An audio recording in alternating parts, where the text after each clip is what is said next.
Good morning, Eddie. Good morning, sir. And how long have you been a special agent? Coming up on 5 years, sir. Okay. And were you in law enforcement prior to the time that you went with the GBI? I was a probation and parole officer with the Department of Community Supervision prior to my employment with the GBI. Okay. And as I understand, in the investigation of this case, the two primary things that you did, assume you went to the school. Yes, sir. And observed the area there at the school and spoke with Ms. Butler. Is that correct? Those are some of the things that I did. Yes, sir. I did conduct other interviews as well. Okay, and tell us the other interviews that you conducted. I spoke with Assistant Principal D. Martin. I spoke with Ms. Butler. I spoke with Ms. Greer. I'm sorry, Ms. Greer? Yes, sir. The Colt Gray second period teacher. Mm-hmm. I spoke with Ms. Ryan. I spoke with Miss Valerie Lancaster.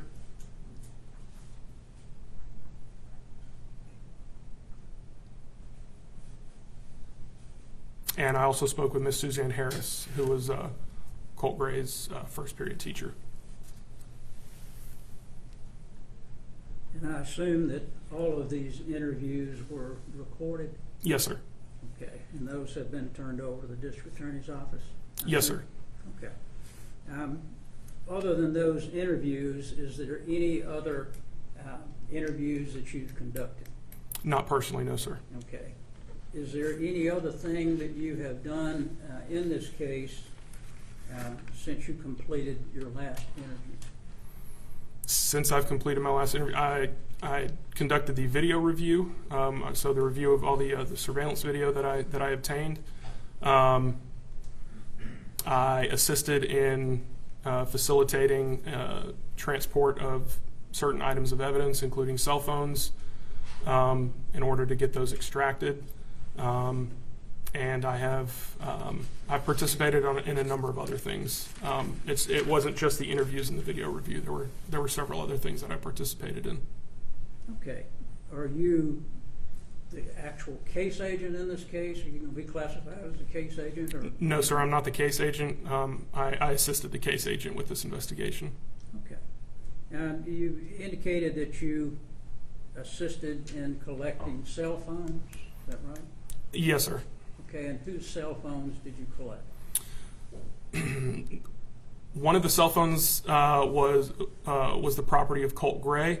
That cell phone was actually physically collected by GBI crime scene personnel. Mm-hmm. That phone was subsequently turned over to me, and I transported it to the Barrow County Sheriff's Office in order to have it extracted. Okay. Upon completion of the extraction, that cell phone was placed into evidence at the Athens Regional or GBI Athens Regional Office. Okay. And did you do anything from the standpoint of reviewing what was extracted from the telephone? No, sir. The Barrow County Sheriff's Office conducted the review of the extracted data. Okay, so you have not been made aware of what was on that phone? Not in complete detail, no, sir. All right. Only through conversation. And was that the only cell phone that you're aware of that was confiscated in this investigation? There were other phones that were confiscated. At the time that I transported Colt's cell phone to the sheriff's office, I also was provided with Colin Gray's cell phone, and the procedures for that were the same. I brought it to the sheriff's office in order to facilitate the extraction of that device. Upon completion, it was also placed into evidence at the GBI Athens Regional Office. And similarly, I have not reviewed full contents of that phone. And were you instrumental in obtaining a search warrant for the search of that phone? Another special agent obtained the search warrant for Colt Gray's cell phone, and Colin Gray's cell phone was obtained through consent. Through consent. Okay. Now, did you have an occasion to talk with Colin Gray at any time? No, sir, I have not spoken with Mr. Colin Gray. And you never went to his residence? That's correct. Right. Do you know whether or not his truck was searched? I am not aware, sir. I just have a few questions. I'm not going to belabor it. But you had indicated that Colt was texting on the telephone somewhere between first period and second period. Is that correct? There were multiple occasions throughout that morning where he appeared to be texting, or at least engaged with his phone, starting from the time that he got onto the school bus, through various points during the first period class, and also at some points while he was in the second period classroom. And through your extraction, did you find out who he had been texting during that time period? I did not personally review the extractions in order to obtain that information. I was verbally informed who it was believed that he was texting. Okay, and who did you get that verbal indication from? Investigators with the sheriff's office. Okay, do you remember who that may have been? That would be investigator Jason Smith. Okay.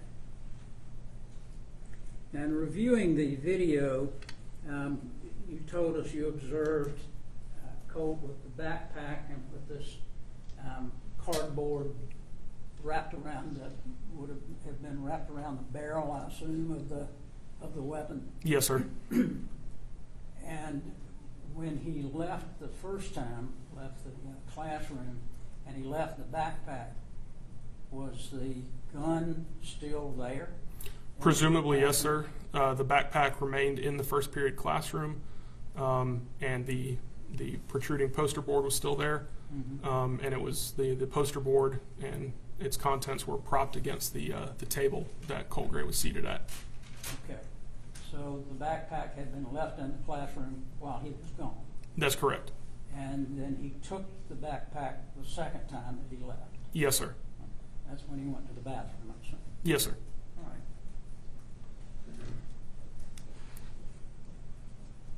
right. When you spoke with Miss Butler, did she indicate that she had any other conversations or attempted conversations with Colin Gray or Marcy Gray from August the 14th on? She indicated that she had communicated with Colin Gray previously in reference to Colt, and that she had tried to offer counseling resources, and she had provided forms and physical and electronic copies to authorize Colt to participate in counseling.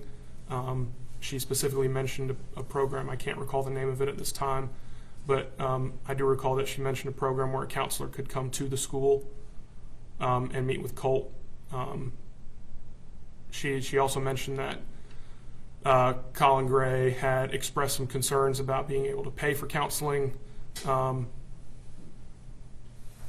Those, best of my memory, those are some of the conversations that she had with Colin Gray.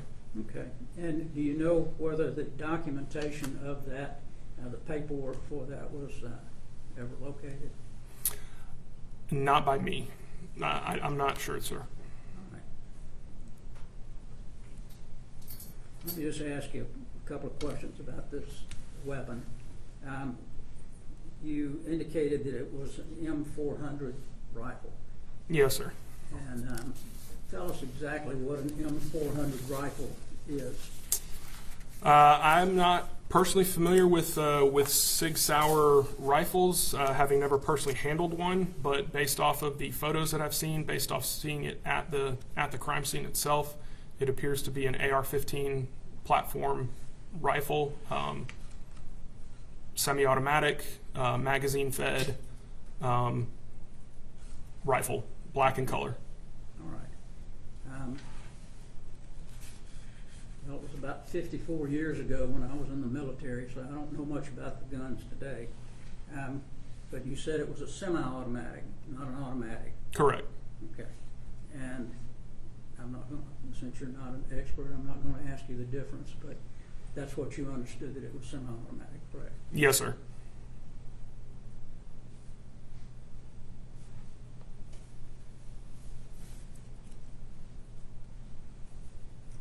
The black notebook, which we've had an opportunity to take a look at, do you know when those notations were made? When Colt was interviewed, did he make any indication or give any indication as to when that was written? Not that I'm aware of, sir. In reviewing the notebook, I didn't see anything specifically indicating dates or times when any of these notations were made. Okay, so it could have been made the night before, that morning. Really don't know at this point, correct? Correct. Okay. All right, thank you very much. Appreciate it. Thank you, sir. Anything else, Mr. Smith? No, Your Honor. Ask to be excused. Yes, sir. Thank you, Judge. State calls Agent Kelsey Ward.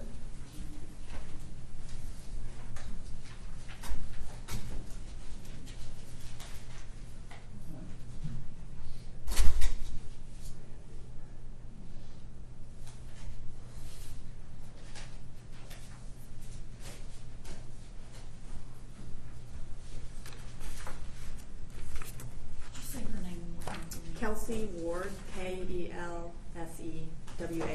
Thank you.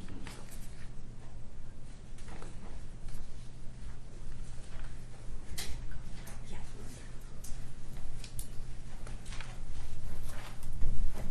All right, please raise your right hand. Do you swear to tell the truth, the whole truth, and nothing but the truth, so help you God? I swear. Can you introduce yourself to the court? Yes, I'm Special Agent Kelsey Ward. I am a GBI agent at the Regional 11 Field Office in Athens, Georgia. And does that office cover Barry County? It does. In your capacity as a special agent there, did you become involved in an investigation to the Apalachee High School shooting? I did. And how did you become involved in that? I received a text message from my supervisor as I was returning to the office that morning from another case I was working on. And when I pulled in the parking lot, I observed the other agents at that office donning their gear and leaving the parking lot, at which point I was informed that there had been a shooting and that we were all en route to the location at the high school. In or as part of your investigation, did you create a timeline of events leading up to the September 4th shooting? I did. And at this time, I'd like to go through that timeline with you. Can we start with May 21st of 2023? What happened on that day?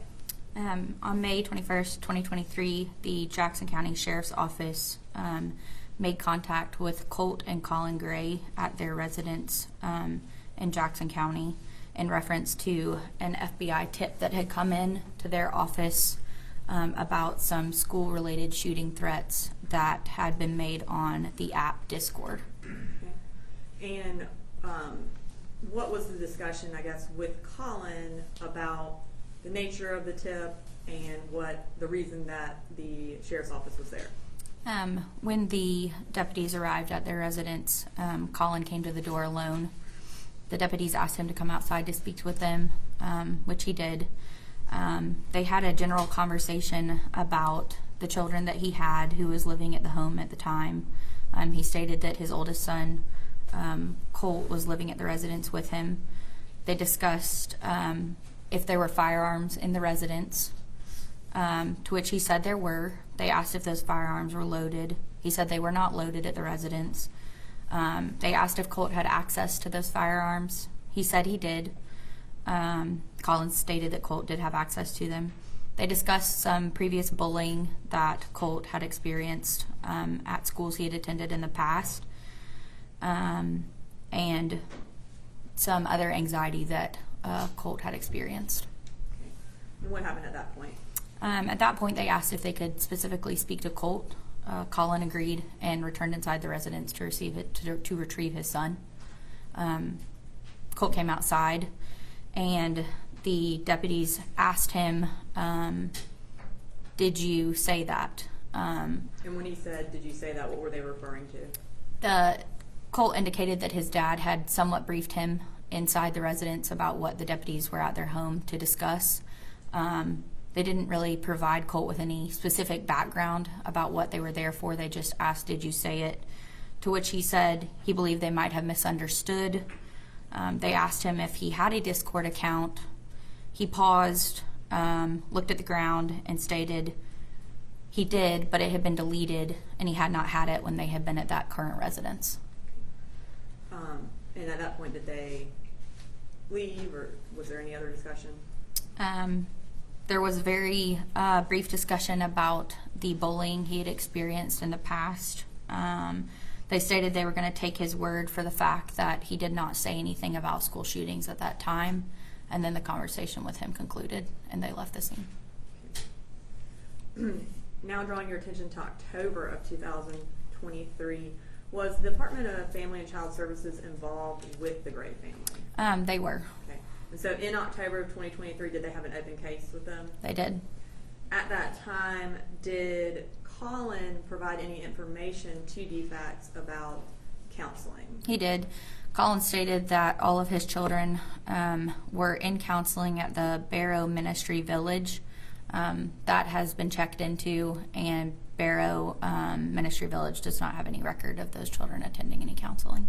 Okay, and that would be including Colt? That's correct. Now, moving to November 17th of 2023, what happened on that day? On that day, Colin purchased Colt a firearm from Mike's Gun Room. That is a M400 Sig Sauer automatic rifle. And you said it was purchased by Colin for Colt. That is correct. And what was the occasion? He stated that he was purchasing as a Christmas gift for his son. It was to be a replacement weapon for a firearm he had previously purchased for Colt earlier that year as a hunting weapon. Colt did not like the way that that firearm had shot, and so his dad took it back to the store and then later purchased that Sig Sauer firearm in November. And that Christmas present that was for Colt, was that the weapon that Colt Gray used in the shooting? It was that weapon. Moving to December 19th of 2023, what happened on that day? On December 19th, 2023, Colin ordered a laser sight for Colt's automatic rifle from Amazon. Okay. And then moving to June 10th of 2024, what happened that day? Colin ordered Colt a tactical vest from Amazon. Okay. And are you familiar with the kind of plan that Colt had written out about the school shooting? I am. Was his plan to wear that vest? Yes, we do know from detailed notebooks that he had written in about his plan for the shooting that he had intended on wearing that vest. Moving to August 11th of 2024, what happened that day? On August 11th, 2024, Colt texted Colin, his father, to stop by Academy Sports, an outdoor store, and to pick him up 150 rounds of 5.56 or .223 ammunition. And is that the type of ammunition that is used in that Sig Sauer rifle that he had purchased? It is. And then August 15th of 2024, what happened that day? Colt asked his dad to buy him a Apalachee bore sight in a text message. Okay. I'm sorry, I didn't quite hear that. A Apalachee bore sight to go on the firearm. Colt asked his dad to buy that for him in a text message. Okay. The day that Colt asked his dad to buy him that, had Colt been in a fight with his mother that day? Yes, he had been in a fight with his mom on that date. And what was kind of the fight about? It was about his possession of his firearm and having weapons available to him. They had gotten in an argument over it. And did his mother want Colt and Colin to put the weapons up? She did. She had indicated to both of them that she wanted the weapons locked away so they were not accessible. Okay. And so after that fight, is that when Colt asked his father to buy him something for that gun? He did, yes. And then the next day after August 15th, on August 16th, did Colin order that bore sight from Amazon for Colt? He did. He ordered the Apalachee bore sight from Amazon the next day on August 16th. Okay. I'm going to draw your attention to August 18th of 2024. What did Colin Gray do on that day? On August 18th, he sent a submission form to the Enlightenment Counseling. Okay. I'm going to show you this. Can you read what that submission form stated? Yes, I can. So, Colin emailed the Enlightenment contact. He stated, I am a working dad of 3. Colt is my oldest, 14 years old. We have had a very difficult past couple of years, and he needs help. Anger, anxiety, quick to be volatile. I don't know what to do. I have United Healthcare. Can you help? Thanks. And that was August 18th. That was. And now I'm going to show you another contact from Enlightenment on August 21st. Did Enlightenment follow up with Colin? They did. And what did they tell him or ask him? They stated, hi, Mr. Gray. I hope that you are doing well. I wanted to follow up and let you know that I tried to call you to touch base on Friday and left a message for you today as well. If you could please call me back when you have a moment to discuss details and get services started for Colt. Sincerely, Enlightenment Counseling. Did it appear that Colin had followed back up with them? No, he did not. Moving to August 26th of 2024, what happened that day? One of the counselors at the high school, Lisa Butler, actually sent Colin via email a form to fill out for the AWARE counseling. Colin did complete that form. And did Colin Gray do anything else that day? He also ordered a unisex half mask for Colt. On that same day, we also know that Colt spoke to his grandmother, Deborah Polhamus, via phone about the Parkland shooter and asked her, if something terrible happened to me or I did something terrible, would you still love me? And as far as that mask, was there any indication that Colt had also intended to use that mask in his Yes, plan? there was. That was also in his detailed plan. Going to August 27th of 2024, what happened that day? On August 27th, at approximately 2:02 p.m., 3 calls were made by Deborah Polhamus, that's Colt's grandmother, to the Advantage Mental Health Clinic in Athens, Georgia. Deborah, the phone was answered by clinic staff who helped determine who would be best to speak to her on the phone. She was transferred a couple of times to different employees, who then the last employee answered her questions. She told Advantage that Colt was having intrusive thoughts about hurting himself. The Advantage Clinic stated that they would have to have a parent come with Colt to the clinic, but that he could come any day. Best day for him to come would be Saturday, August 31st, and they were told to just walk right into the clinic. There was no need for an appointment, but as I stated, the parent must be present. Did anything else happen on August 27th at school? Yes. Colt actually had an anxiety attack that day at school. He was taken to the counselor's office where he remained for the rest of the school day. Colin was actually called by personnel in the high school's counseling office, and he refused to pick up his son because of work. The next 2 days, August 28th and 29th, were those school days? They were. And did Colt attend school? He did not. He skipped school both of those days. And then August 30th, was that a holiday? It was a holiday, so he did not, of course, attend school that day either. And you indicated that on August 31st was the date that they were intending on taking Colt to Advantage Behavioral. That's correct. Did you have a discussion with Colt's mother, Marcy Gray, about that specific instance? I did. What was the plan? The plan was that due to the fact that she had a warrant out of Barrow County at the time, Colin was going to pick her up in his vehicle in Macon, Georgia, and they were going to go to Athens together to take Colt to Advantage.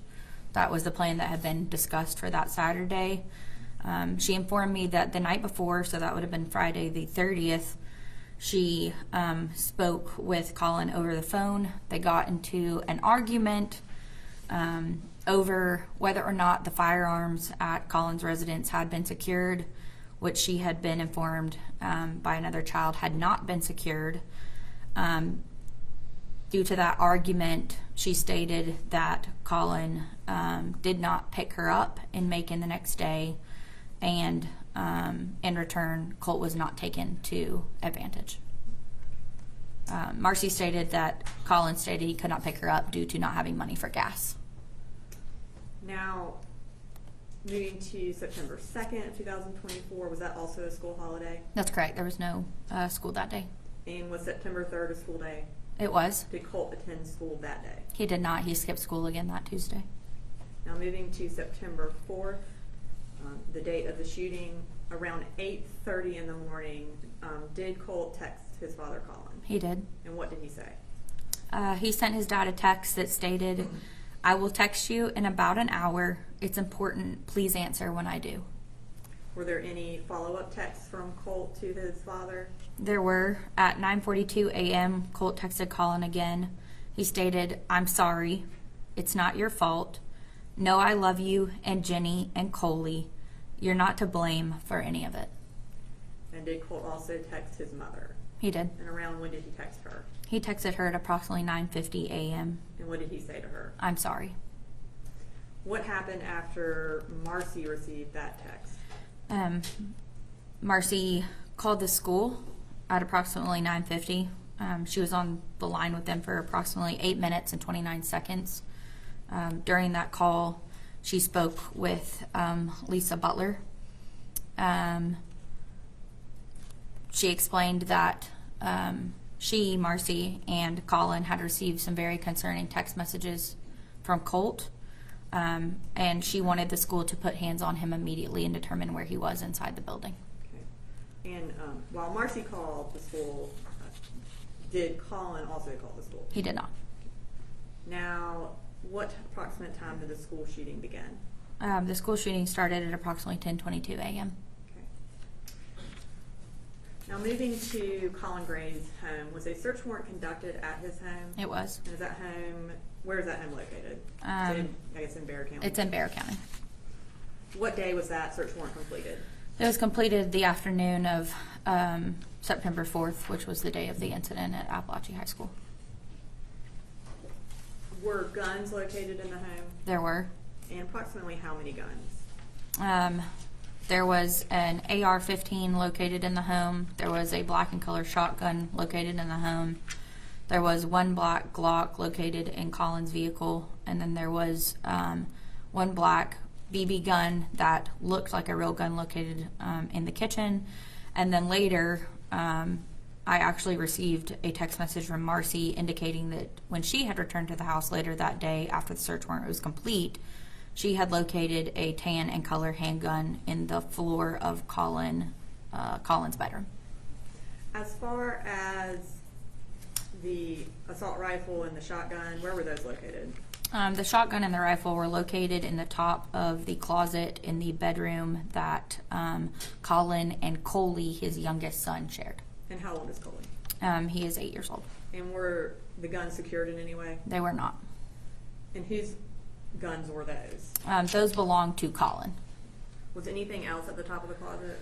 There was also ammunition as well as multiple magazines that could have been used in that firearm as well as other firearms.